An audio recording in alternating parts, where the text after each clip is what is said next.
Hello and welcome to a brand new episode of The Film Angle. My name is Kris. And I'm Alex. And we've got three pretty hefty themed movies today. It's a mixed bag, but they've all got like pretty big messages behind them and some difficult subject matter. So buckle up. we Yeah, got two. some of them are better at providing those messages than others. Of course, we've got two Oscar-nominated films this week, and one we're continuing with the BFI Sight and Sound Greatest Films of All Time list. But I think we should focus on the new first of all. We've managed to catch up with the very much praised Darren Aronofsky film The Whale, which is being adapted from a stage play of the same name and starring Brendan Fraser. It's going to be an interesting talk to you because I know we're both on the same page here. A lot of people are, absolutely praising Brendan Fraser's performance, which I feel like is definitely an earned praise. The film, though, while critics were a little bit mixed on it, audiences seem to be really loving it. People going back for repeat viewings, and it's really just taken the cinema market by storm. I mean, it's a small film that on pen and paper people wouldn't usually see, and for some reason, it's like number one in the box office in the US. It's doing really, really well. Is that earned, Alex? Is it earned? I mean, I don't think so. Yeah, The Whale is an interesting film because, you know, Darren Aronofsky, the director, he's not known for his subtlety with his kind of big themes anyway. So it's Especially of not late. like, especially of late. So it's not like I went into this film thinking it's going to be a subtle approach to kind of mental health, obesity, eating disorders, and grief and trauma and all these kind of things. Mm. But it really, really does just hit you over the head with it in a way that I don't even think I was fully expecting to be hit in such a way. Is that your feelings as well? Well, yeah, I feel the same way. I mean, obviously, this has a bit of a stagey nature to it anyway, even though it is adapted from a play. But the fact that it focuses around this main character, he's the titular whale. He plays the character of Charlie, who is a reclusive, sort of morbidly obese English lecturer who does these online lectures, never shows his face on camera on these Zoom calls. That's for a particular reason. A lot of that's got to do with his weight and the shame behind that. The movie is about his sort of attempt to reconnect with his estranged daughter, played by Sadie Sink, who's obviously doing really well, coming off the back of Stranger Things and really big sort of projects like that. So yeah, it becomes a really sort of struggle between him and his emotional grief, the loss of his partner, who died years ago from a suicide, on how he kind of got himself into this position, as well as trying to just kind of fix the issues he's got with the time left that he has. And there's a lot of other little things going on here. It's an Aronofsky film. It's got religion on its mind. Yeah, a Of lot of course, religion. A yeah, lot of there's a lot of religion. religion. I'm not sure that the allegories going on with religion and how it comments on it is overly that effective. The Mm. message kind of is a little bit muddied. I feel like there's a few hands and different sort of themes going on here. You got mention of Moby Dick and the relevance between the whale and Brendan Fraser's character in that story, and also just kind of there's another character who is a missionary that comes into the forefront of the story as well and gets involved with the daughter. There's a lot of themes going on here. I just don't know if it really hits any of them on the head. It kind of just feels a little bit of a mess. Yeah, definitely, definitely. I think everything just felt a little overbaked to me, Yeah, well and put. and not, I just felt the film was maybe overly miserable for the sake of being miserable. And it's worth saying that obviously we are adapting from a play here. We're adapting from source material, so the film is trying to do the best it can with the kind of material it already has. Mm, But I mean, it is a film adaptation, and some adaptations will take things that they like and move with those and get rid of everything that they don't. Maybe this is one of the films that should have done that. Maybe it did. I don't know. I haven't seen the play, read the play, or Well, anything like yeah. that. But it felt like a play at times. It's in one room and you have a revolving door of characters. I mean, I don't know how many times a character is about to leave in anger and goes over to open that door and then stops at the last minute before turning around and having some kind of human moment with Brendan Fraser. But yeah, I mean, the performances, I think everybody's pretty good here. Brendan Fraser, in particular, doing a very good Yeah. performance. Sadie Sink is playing a very kind of horrible daughter, and yeah, I mean, I hated her by the end of the film. Which Well, no, I by the don't end of the think film, it didn't take long to hate her, I think. I don't think the movie wants you to hate her though.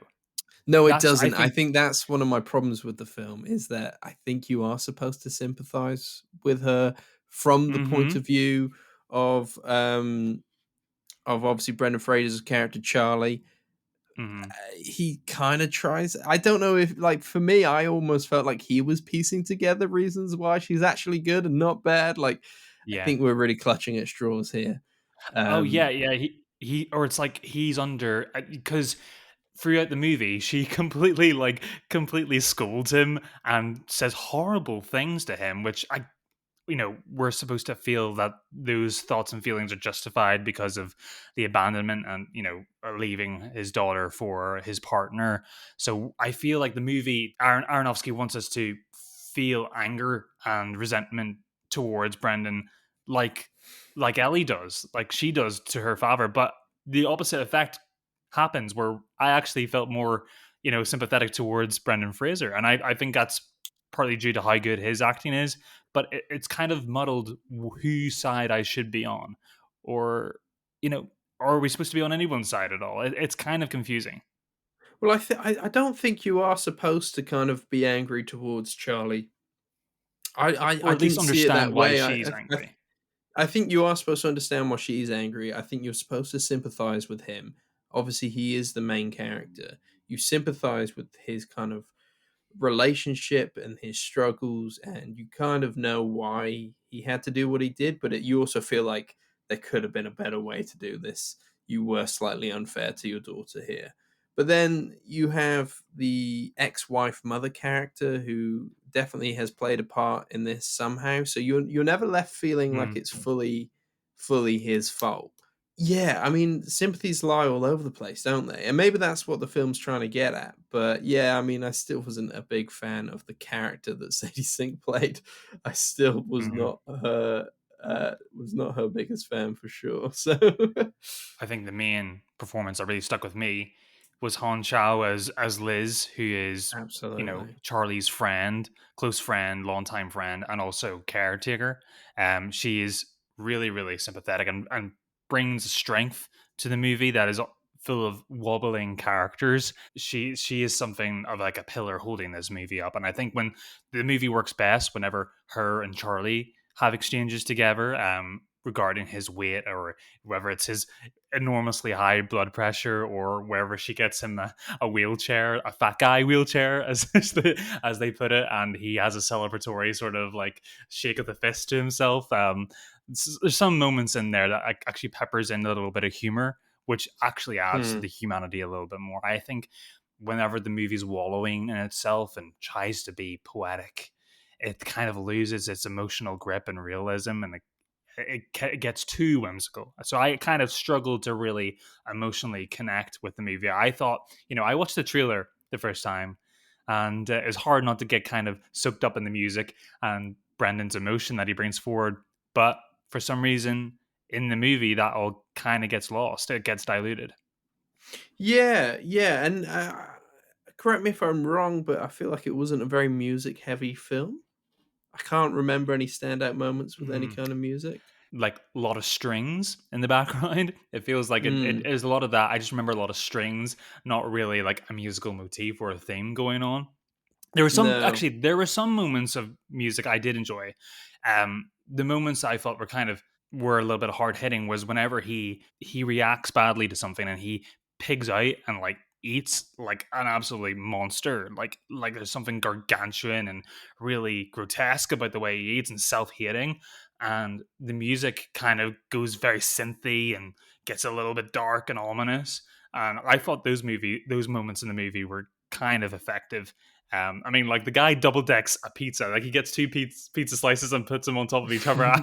I've never seen that done before. It was um, a good looking pizza as well, and that's maybe I was the only one in the cinema who thought this, but I saw that pizza. I was craving pizza all weekend. even though Maybe not. his Maybe not. even Maybe though not the point of the film. even though Charlie's sweaty hands were like bathing all over them. Um, I'm not so sure I agree with you. I mean, fair enough, but that does lead me to the kind of obviously there's been a lot of conversation around the portrayal of obviously Brendan Fraser in what's essentially a fat suit. Mm, Definitely some effects work in there as well because it kind of looks pretty seamless, it is whatever pretty they've got good. going on. But the kind of way his size is portrayed, and I mean, whether even Brendan himself should be portraying somebody of this size, and just kind of the I don't know, I really didn't like think that a lot of the let's all right. I'm going to put it down to a scene, and obviously Mm, we are kind of in spoilers here. If this is really, I don't know if this is a film you can spoil so much, but if you're sure. worried, this is a spoiler. The pizza delivery guy who we don't see, All right. and Charlie never answers the door to him, and throughout the film, he's kind of delivering pizzas, leaving him there, just shouting in, making sure he's okay, and that's it. He never kind of sees him. But one day decides to like wait behind the porch Hmm. and catch a glimpse of this guy who's ordering pizza every day from him, and he's disgusted by him, and he Oh runs yeah, off I didn't buy disgusted that by at him. all. I did not buy that. The amount of people who were kind of disgusted by Charlie, I just didn't. I don't know. He's a big guy, and yeah, it's abnormally big, but it's not like I don't know. I maybe that's just me, but I just don't see like treating other human beings like they're disgusting monsters just because they got a bit of weight on them. I think the reaction, it's like he's just seen Frankenstein's monster, right? It's like he literally is a comical, like, a shocked face, like whenever he comes out the door and he runs away, like he's just running away from some sort of beast. When in everyday reality, we wouldn't judge. I don't like to think most people wouldn't behave like that or judge like that. I feel like it's just not really. It felt that made it feel even more stagey and a little bit more Mm. exaggerated. Yeah, how did you feel then? Like, do you think this kind of is this kind of a fat phobic film potentially? I don't know if I would go that far, but like that's the conversation No, surrounding the film at the moment. it is hard. I'm not quite sure how to answer that question, to be honest, because I think that Aronofsky kind of not failed to achieve that sort of outcome, but I think his message kind of got muddled in, and that's kind of where I am at with this movie. I don't know how to think about it. I just know that there is a lot of dialogue in this movie that kind of just really like stopped me in my tracks. Every sort of like 5 minutes, there'd be something said by a character, typically a side character like the missionary guy, or by Sadie Sink, or Dan the pizza man, where it would completely stop me in my tracks, and I'd be like, right, sorry, was that a joke, or is this it's almost parody level stage theater. I don't know if that is based on the stage play, if it borrows a lot of dialogue from it, or whether it is from Aronofsky's own adaptation of it. But if it is from the source material, well, maybe the source material is not that good enough to adapt. Maybe it's an issue Yeah. like that. I do think it kind of fell in that very overly manipulative world. I just felt like Hmm. his weight was a manipulative tool. Obviously, we're talking suicide, we're talking grief, we're talking childhood trauma. So many things going on. Even the fact that Hong Chau's character is, the the the sister of his partner who died, and she has problems with the church. Ty Simpkins is obviously your missionary who, has kind of has his issues with his family and his church and all this kind of stuff. And then Sadie Sink, who's clearly um, a troubled person, and is just almost like comically horrible at times. You Yeah. know, and very much using Facebook, which I thought was maybe kind of dated the film a little bit. I'm not sure Yeah. what kind of teenage girl is using Facebook to post hate comments. Definitely feel like that's more of a Twitter thing. Yeah. It was very like, "Hello, fellow kids," whenever Charlie is looking at Ellie's Facebook profile and sees the post that she is making about him, the photographs that she's taking, kind of exposing her father, and you see that every single photo that she takes of herself, of a selfie. I mean, bear in mind that Sadie Sink is a very pretty young woman. It's funny that she has no likes on any of her posts. She is, like, so unpopular, like, even I would get a like. And I'm sure it wouldn't be as popular as Sadie Sink. But yeah, it's little touches, isn't it? It's little touches that take you out of the moment. And you're right. Whenever characters come in and come out the revolving door, it's like the space outside of this home, this apartment. It's like the world doesn't exist. It feels like there's a void around this home, and this is the only space in the world that exists, just like a stage play. Yeah, yeah, and you know, obviously, it builds up to this idea that Charlie is kind of wanting everybody to be honest and providing these kind of inspirational emails to his class, tell him to like, yeah, Yeah, what does he say? Like, fuck the readings, just write something real, something say true, something. write Yeah. something honest. Yeah, and I just like it all just felt kind of like very schmaltzy, and I just felt like I'm being manipulated here Hmm. into feeling something, and With an I'm ending not. that really misjudges. I feel like, and it's very quick. It doesn't feel earned. There's an emotional ending here that happens. I mean, we're always Mm, talking spoilers, where it's sort of up for your interpretation. It's a little bit expressionistic, where he finally gets up, and we've seen him try to get up and walk in this movie a couple of times. He never leaves his seat without the aid of a sort of Zimmer frame or something to lean on. And this time he reaches out and walks and tries to strut towards his daughter, and give her an embrace before she leaves for good. And then this does happen, and he levitates, and we fade to white. And I feel fade to like, white, yeah. yeah, it feels really schmaltzy, and some movie, and that would work. If you're talking about First Reformed, where that movie ends in like the longest, most beautiful kiss in cinema history. The camera swirls and rotates, and that's a really earned moment in that movie, which is very similar, but it earns it. And this movie feels it misses the mark, and it feels misjudged, and I feel like people will like audiences seem to be really connecting with it. I think we are in the latter here. I think people really seem to be falling in love with this character and with this story. So it's obviously striking a chord with some people. Yeah, and each to their own, and I wouldn't want to say they've been manipulated, but it's one of those films Yeah, that's definitely working the heartstrings, and yeah. yeah, I mean, if it worked for you, then it's done its job. But yeah, I wasn't feeling it by the end of the film. I just wasn't vibing with the whale.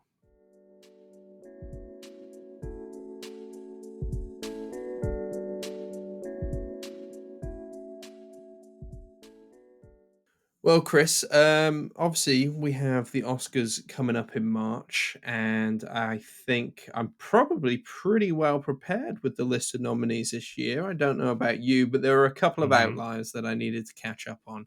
And one of them was All Quiet on the Western Front, which was a Netflix release from last year, I believe. A World War One film. Uh, I believe from the sounds of it, from what I've heard from other people, this is very much a kind of bit of school homework. All Quiet on the Western Front is based on a book that apparently a lot of people did study in school. I was Myself not one of included. them. I have not studied this book, but yeah, okay, you have. Nice, nice. So there you go. But yeah, it's had two other adaptations before, um, from a very long time ago, and this is our most recent modern update. And it's all about the horrors of war, essentially. But you've read the book, Chris. How does it compare? I've read the book, and I've seen the 1930 version of the film too, which is in English, which isn't German subtitled like this film is. Yeah, I think this movie kind of follows it pretty well. The slight differences are made. There's more emotional sort of there's more emotional through lines in this movie than there is the earlier versions. It's a tale of innocence. I think that's really what all three versions that I came across have in common with each other. The original book is like a novel. It's a bit more like of a novella. It's about 200 odd pages long. It's not much of a long read. The 1930 Oh, okay. movie. The 1930 movie is quite interesting because it's more focused on the camaraderie, where this movie, the camaraderie is introduced and then really quickly fades, and we are then left with our main principal character, Paul, throughout this journey and how he copes with everything. I think that was a really good idea, actually, in this movie. In the 1930 movie, the first 20 minutes of the film is dedicated to the professor, who is really indoctrinating the German university kids. He is really telling them how the glories of war and what they can achieve, and for the motherland, this is a beautiful thing that you're doing, and you will go down in history. Everybody's cheering it on. Everybody's riling each other up, and this movie, it quickly does that. We're all riled up. We're all really excited. It's going to be this amazing thing, and we're going to come back heroes. And as soon as they hit the battlefield, about a couple of minutes later, that illusion completely disappears, and things sink in very, very fast. And I thought that was a really, really cool difference to the original movie. Yeah, I mean, obviously, I can't obviously compare it to other adaptations, but I was very happy with. Well, not happy, but just kind of like I liked the element of them not wasting any time to just be like, "Oh yeah, this is bad." I almost find Mm, it quite comical that we spend 10 minutes with them being like, "Yeah, gotta forge these papers to get me off to war. Can't wait to go off to war with the lads, lads, lads, woohoo!" And yeah, then it is like you a know, yeah. 10 minutes later, it's like, ah, shit, what were we so excited for? And another 10 minutes later, one of them's dead, and it's just the worst conditions, horrors imaginable.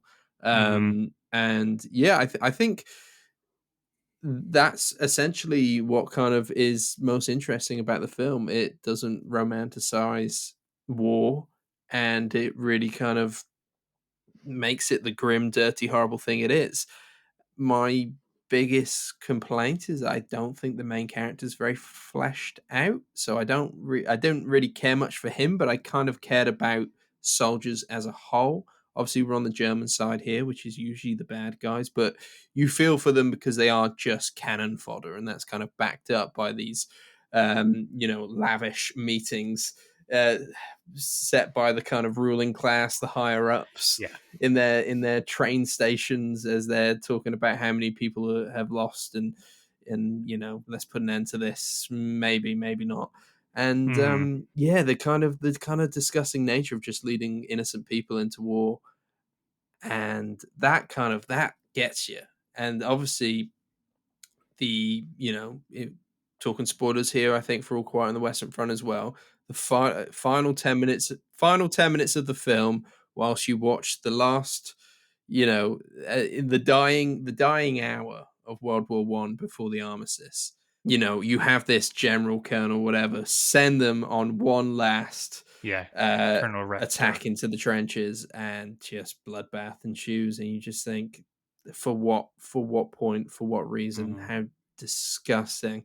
And it's infuriating, and you're angry, and yeah, I think I was just angry and upset at everyone. And that kind of is the message of the movie. I think it's kind of pushing forward is the vanity of men, and the vanity of these men that who are responsible for people a lot younger and not more impressionable than them. I think it starts from the first scene with the university professor riling everybody up, to the sort of posturing over big lavish meals and tables where whilst young men are fighting for their lives on the battlefield. I think it's a movie about selfishness and innocence that is sort of lost because of that selfishness. But it's funny. This movie puts a real emphasis on that compared to other World War I movies, where they are more just sort of interested in the horrors going on. This movie is interested in that too, but it's very interested in the political posturing behind it. And at the end of the day, the movie Yeah. kind of hones in on it at the end, where we get the title at the end of the movie that kind of gives us a little bit of facts, like,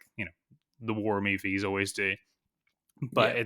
it basically brings it home to the pointlessness and waste of life that it was, that millions of people's lives were lost for the sake of hundreds of meters of land. That no, a character makes a joke earlier on in the movie that, perhaps Germany will take France in 180 years if we carry on at this rate.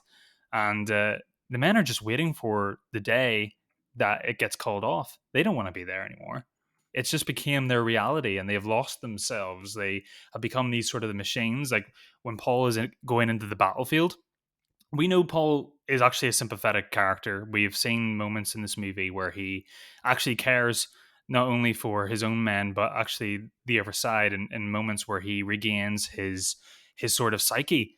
But everybody kind of gets turned into this drone where they're like, right, this is like everyday occurrence now. This is my routine. I get up, I try to get to the other side of the trench. I try to make sure I'm alive, and whoever's in my way, you know, we're all in the same thing. It's like a really sort of grotesque, extravagant football game. It's like Yes. no hard feelings here. But yeah, And I gotta live, and not you. the way the other side are just kind of, well, not the I've kind of lost my point. What I was trying to say was the way they dehumanize the enemy, Mm, and they're just shooting and stabbing. Like World War One's a pretty gruesome war because the technology's kind of like on the turn.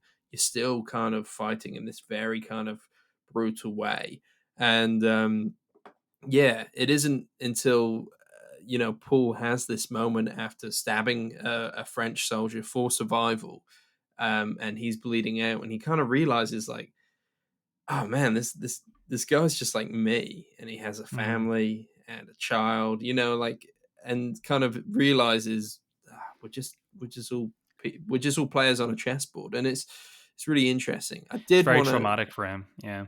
very traumatic. I think that's just before, no, just after. What I would say is my favorite sequence of the film Hmm. is kind of we have the Germans go on the offense to the French trenches, Hmm. and the French come back with a counterattack, which involves tanks. And you get the impression that this is the first time any of them have ever seen a tank. Like, Oh this is yeah, the it's new change in technology. technology Yeah. on the war. And they're just shooting at these, bulletproof things as they plow through the trenches, blowing up everything in their path. And then French soldiers come in behind, clearing up with flamethrowers. It's brutal. Like, It I is was brutal. just Yeah. just proper violent. Yeah, this film's not for the faint of heart. It doesn't shy away from the horrors of war. I think to be able to be part of a machine like that, to be able to survive in your own mind, you have to actually separate yourself from reality and from emotion.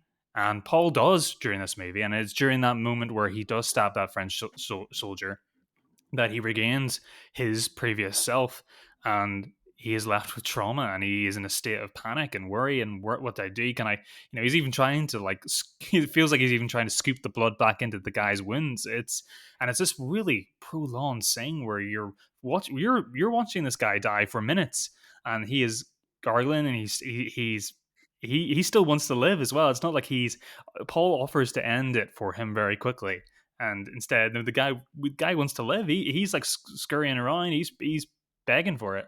It's really hard to watch, but you're right. The tank scene is really, it's really effective. But that's probably the only thing that I've got against this movie. That kind of I have of all World War One movies of the last sort of previous sort of 5 years, is it can't ever really decide whether the imagery going on is really sorrowful and very traumatic, or whether it's beautiful and cinematic. Mm, At the same time, the camera is in love with these images of war, these wide open plains of barbed wire, of dead horses scattered, pools of mud and blood, and men running for their lives. That's it's a thing. It's kind of a mixed message. It is engaging, and I hate to boil down war as a selling point, but it is a selling point for a lot of people watching a movie. They want that cinematic immersive experience.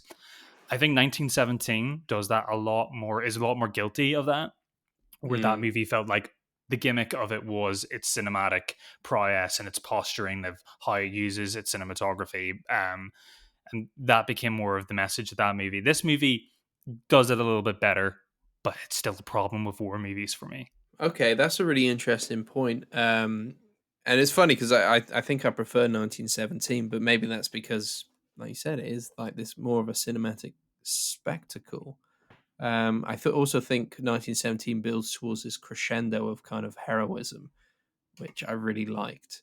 But yeah, Mhm. it's very much a story, whereas this is very much like it toys the line of like spectacle and just horror. It's Yeah, a it's an hard line to interesting. straddle, isn't it? You can't show It the really horror without the is. spectacle at times. I It is a did like problem. the well, I guess the first and final shots kind of mirror each other.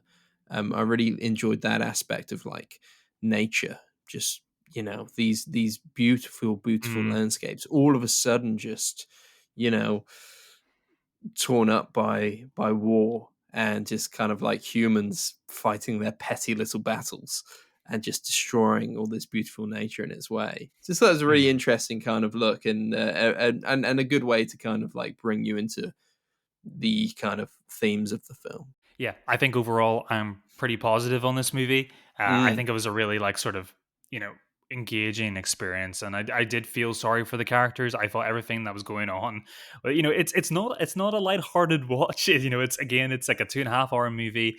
I think a lot of people will get a lot out of this movie. I do feel like even though if you're not used to watching films in German language, I think definitely watch it anyway. It's from start to finish. I was not bored. I was completely on board for this journey. And I think it's a really good adaptation. And I think it does do something different.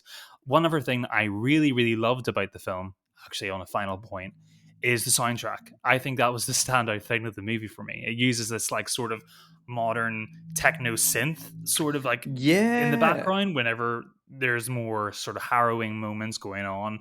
We get this really like ominous, really heavy beat go for the movie that kind of it screams danger and it screams like right this is bad territory and it's kind of creepy and I thought that was really cool. I liked it as well. I did wonder if it was only going to be in play at the start, but it does. It is a returning motif, and yeah, Hmm. it's interesting because you don't really hear that kind of modern electronic noise in It works really period war well. films like this before. But it does. It's this kind of like something's coming and it ain't good. Did you like my impression? It was really I actually forgot about the chin but you kind of you've brought it back for me now. I should have done that at the start to like remind you of like what it sounded like. So that I should just apologize for it should not just doing it be the earlier. opening theme tune of our I've been looking to change our podcast opening music for a long time so that could be a potential contender.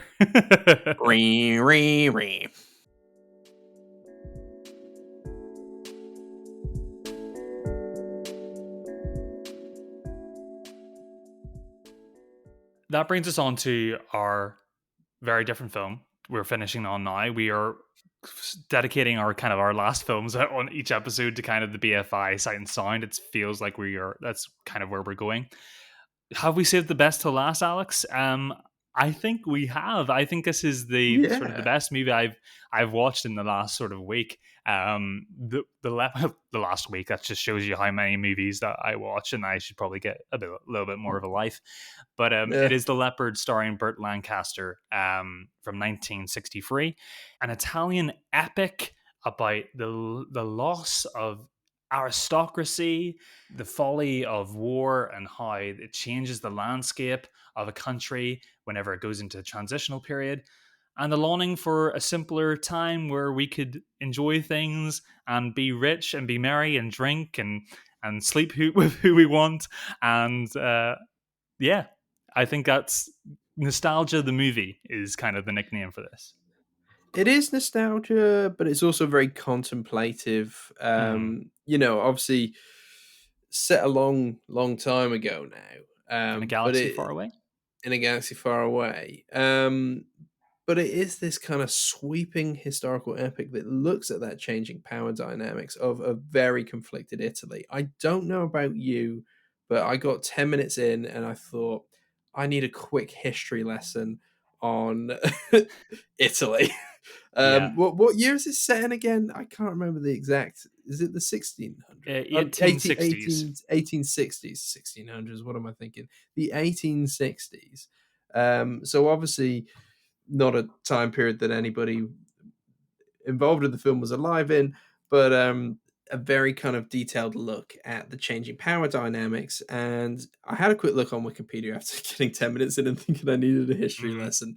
And basically boils down to Italy was just like a divided place with many, many different kind of kings and probably not queens, but a ruling class that was very divided and separated into different areas. And you have the army led by Garibaldi coming in, and basically they just Yeah. kind of want to unite Italy. Is that what Garibaldi wanted? This is the thing. I love this film. Didn't always know what was going on, but I think I got the general gist.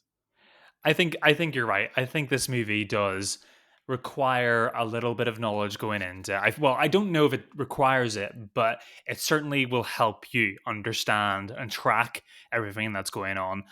Luckily, actually, as the movie goes along, you need that a little bit less and less, and it's more focused on the themes and more focused on the character that Burt Lancaster plays, Prince Don Fabrizio Salina. He is our main character. He is the titular character, the Leopard, and as he sort of juggles a big family dynamic as well as a transitional period in war.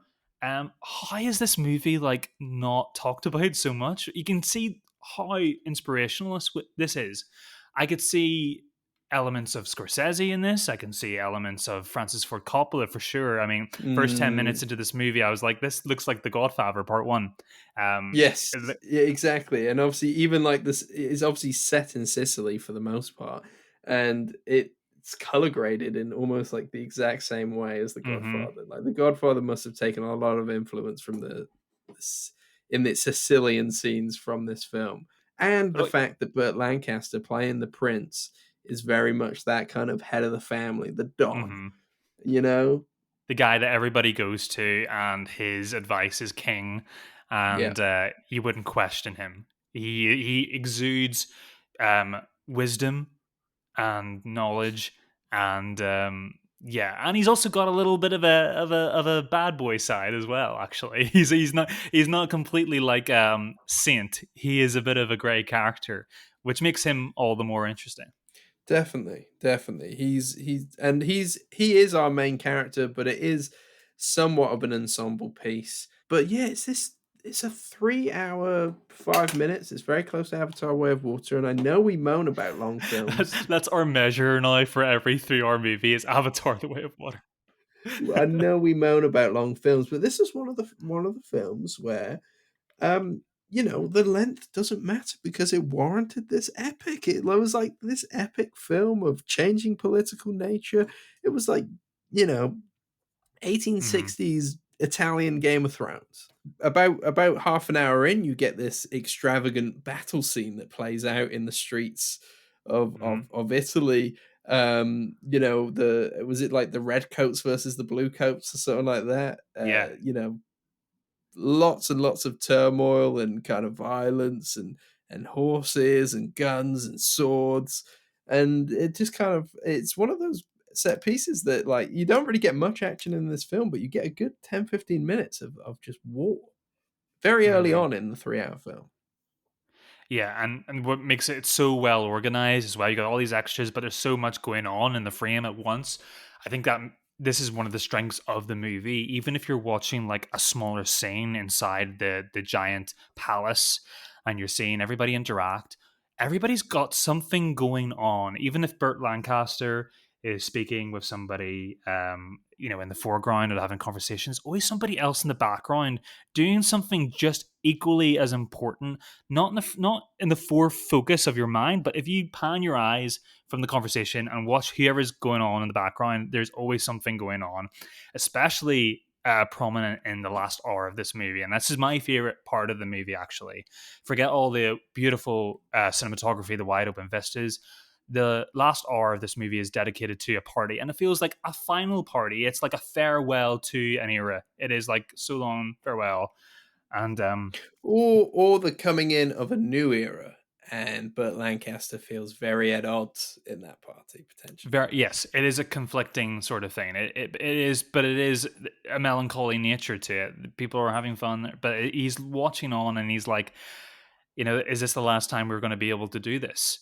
And he's struggling with this, and he's also struggling with his loss of youth. His is it his nephew who is partnered with a lady called Angelica, who's played by a young Claudia Cardinale. He really admires that relationship, and he misses his youth and being able to feel the excitement, the bubbling chemistry going on between them. And there is an interesting scene that was just quite forward for a movie of its time, where he kind of asks his nephew if he can like swap his place for about half an hour, and just so he could feel the yeah, it's kind of it's a little bit strange, but they're all three of them are up for it, where you can sort of swap in, have a last dance with Angelica, share a kiss, and kind of feel what it was like to be a young man again. That's quite an Mm, interesting thing in that character. Um, I will. but that whole scene, the whole party is just gorgeous. I mean, usually stuffy ball gowns and dances and in period settings are kind of a turn off for a lot of people. It can kind of be like the time to go to sleep mood. But this, it was just gorgeous and thematic and beautiful, and everything going on was just so rich. And I think that's just the thing about this movie. It's so rich in everything that's going on, both on the screen and contextually in the script as well. Interesting that you say the final hour was your favorite, Chris, because actually, this is even though we both love this film, that is where I differ. I did not like the Mm. final hour as much as I enjoyed the first two. I think because it does very much slow down. The first two Okay. hours is this kind of moving chess pieces, different allegiances, you know, starting to understand a what a Mm. democratic rule might look like, and how kind of people take advantage of that, sleazy marriages and all that kind of stuff. I think the film slows down for the final hour to just kind of like have Burt Lancaster kind of It pondering his life as does. he walks around a party. I don't get me wrong, I liked it and I admired it, but at the same time, I got the point pretty fast. It was like, okay, I get what's going on here as he moves to another room and looks around and kind of contemplates his place in Italian history. And I'm like, okay, okay, are you just going to move to another room? Oh, yeah, he's moving to another room. Okay. Well, you know, I think I disagree with you there. I feel like the first 2 hours of the movie were Of really, course. really engaging. And I think the first 2 hours of the movie are really, really engaging, and it's kind of focused on, like you said, the chess pieces moving about here, and the history behind everything, the dynamics.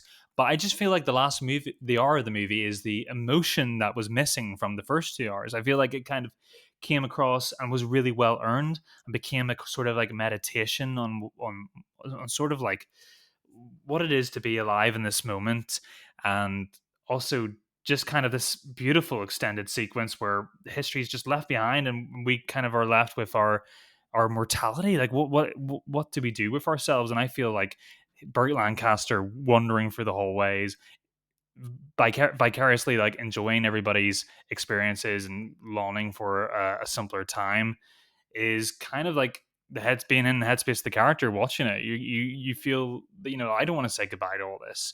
I felt that kind of married really well with the story. I don't know, but it's different things. Maybe you just Yeah, don't like I the guess puffy so. dresses. But maybe, and maybe it was because it didn't. I don't know. Like Burt Lancaster seemed to be well. Sorry, the character that he played seemed to kind of be on the fence about whether there should be kind of a democratic Italy, whether his kind of Hmm. just birthright allows him to rule or not. And he kind of seemed to think that maybe we should head towards a democracy in the early Hmm. stages of the film. At the end, he very much thinks that kind of democracy is not the way forward and everybody's just kind of out for themselves. And wasn't life simpler when us with all the money and kind of the kind of the namesake? Wouldn't it be just great if we just kind of had this monarchy again? And I Which is didn't think that was like it was very pro ruling class by the end of the film. Right, right, which I thought was quite interesting because in any other movie where it's kind of pro aristocracy and pro the old that old sort of way of thinking, you'd be like, hell no, I'm not interested in this. But this movie manages to like be the only movie I've seen about a time period that is probably wrong and is more problematic compared to our sort of normal societal well-being now, but it manages to actually get you on board and think, I can get why this is there's a beauty to this, and the way these people live. There's something about it. I think the movie manages that really, really well. I think it's also credits to the movie that it's like, it's starring Burt Lancaster, being dubbed by another Italian actor, and yet it's still like the performance of the movie. He's still so Yes. good in it. He's great, and it's actually my first Burt Lancaster film. I am aware of him, but I don't think I'd seen anything else with him in, and so I did Hmm. a quick little look, and I was very surprised to find just how much of a kind of progressive liberal he was. That it made me wonder why he'd fly all the way to Italy to Hmm. make a film about Everybody was doing in about the '60s. how it was, the ruling class, or the kind of this kind of monarchy system. It was kind of the better, simpler times in Italy. When you were saying about the character, though, that it doesn't really make sense that he's kind of on board for it at the beginning, and then by the end of the movie, no, sorry, at the beginning of the movie, he's kind of for it, and then by the end of it, he's sort of disillusioned by it. I think it's more he sees everybody around him flapping about the big changes that are happening, and he's so convinced that it's all just a thing that's going to blow over.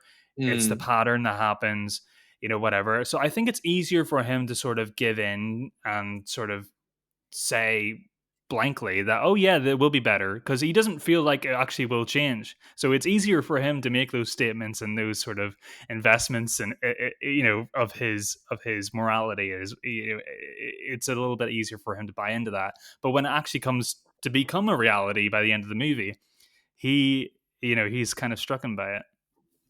Yeah, no, that is an interesting point. There's an interesting point, and I guess it makes sense within the context of the film for him to feel that It- way. it's just a good movie. I think I it makes you think regardless. It's so good. I haven't really been able to stop thinking about it, actually. I kind of it's I swept up in the kind of beautiful vistas, the colors of everything. Mhm. I didn't understand everything going on, but I was kind of in awe of it all. It was like an historical epic done right. I really, Yeah. really did enjoy this one.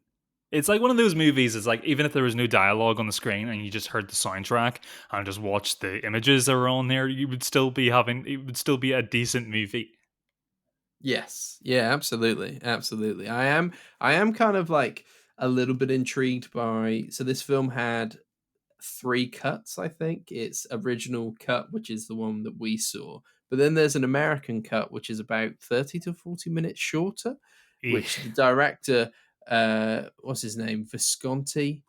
Um, Yes, Luchino Visconti. Yeah, Luchino Visconti, he hated that, but basically the American distribution of this film just redubbed everybody in English, cut a lot of the ballroom scenes by the sounds of it. right. Okay, you would have Maybe loved for that the version then. maybe, but I want to go for Visconti's vision first, and Burt Lancaster kind of redubbed his role in English as well. I'm kind of intrigued by the English version. I kind Might of be want to worth see. revisiting in the future, but this Yeah, happened. I want to This see happened all the see time. how it all goes about. This happened all the time, though, with these European movies when they get sent over to America in the '60s, '70s, and even the '80s. They kind of butcher them to death, and we end up never seeing the light of day again. I'm looking Mm, at you. Well, not a European movie, but I'm looking at you, Blade Runner. You kind of that's the American board kind of messed that one up, and so many other movies. So I doubt that it'll probably be as effective as Visconti's version, but you're right, no, probably worth checking out in the future. But if you can't tell, we're really positive on this movie, and the BFI list just keeps giving and giving. Um, these are turning into really interesting discussions with you, Alex. I'm really enjoying talking some interesting cerebral cinema with you. absolutely. And I might have one day put the Leopard on my watch list, but having the list to force me to sit down and watch a 3 hour Italian historical epic, helps because I don't know if I ever would have ticked it off the watch list, but I'm really happy I did because it's something really different and I very much enjoyed it. And I actively encourage anybody to go out there and give it a watch. We ended up having to buy the original Italian cut of it on Amazon Prime, so Mhm. I very much um, encourage people to find that copy of it because I looked at one on YouTube, which was the American cut down version. I thought, nah, not gonna do it. Mhm. Gotta go for the original vision. Yeah, and this also has like a really beautiful sort of not stretched format, but it has almost a full screen format in this one where it really has a beautiful sort of 4K resolution and the colors really pop. I think this is just like one of the most beautifully color graded movies I've ever seen. Um, Mm. so I think, like I said, The Godfather. Think about that. I think it owes a lot to The Leopard. So definitely a movie that's really, really important and should be discussed about more. I mean, I'm so ashamed that up until this year I had never heard of it, but No. I will be telling all my friends and family to watch The Leopard, and they will ultimately tell me to shut up and go away and get a life. Yes, there's very much more for the film fans, I think. Definitely, definitely.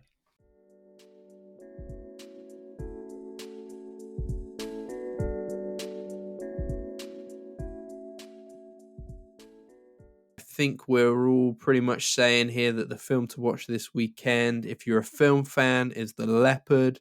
Hmm. If you're just kind of not interested in a 3 hour Italian historical epic about the 1860s ruling class, then maybe go watch All Quiet on the Western Front instead, just, which is also a really good watch. You know, it's a really good watch as well. This movie is not going to tell you anything you've never known before, but it is very, very effective, and it is a very like commanding watch. And also, you'll be like in on the know how because this is one of the biggest movies of the year in terms of the award season. So it's definitely worth catching up on. The Whale, guys, you might really, really enjoy it. It's a little, it's performance heavy, and it's definitely not a boring watch. But Alex and I, we just didn't rate it that high. Did not vibe. Did not Did not. vibe. That was the first thing you said to me when I texted you the other day. How did you get on the wheel? I did not vibe with it. The pizza looked really good though. Look, I was home alone. I wanted pizza. Okay. Anyway, guys, that about does us here for this episode of The Film Angle. But please make sure to follow us on Instagram, on obviously our newly founded TikTok page, which Alex has mentioned a couple of times now, where we embarrass ourselves and showcase Alex's beautiful, beautiful dog. So, there's always that to see as well. But yes, of course, listen to Working us on a on. series for your dog, Chris. Don't you worry. Well, all my dog really does is sleep and look very miserable. I guess people like that too. So we got two different types of moods going on there of our dogs. But yeah, that about does us for this week's episode. You can listen to us on Spotify, on Apple Podcasts, anywhere you guys get your podcasts from. This has been a lot of fun, Alex. It sure has. It sure has. See you next week, Chris. Goodbye. Goodbye.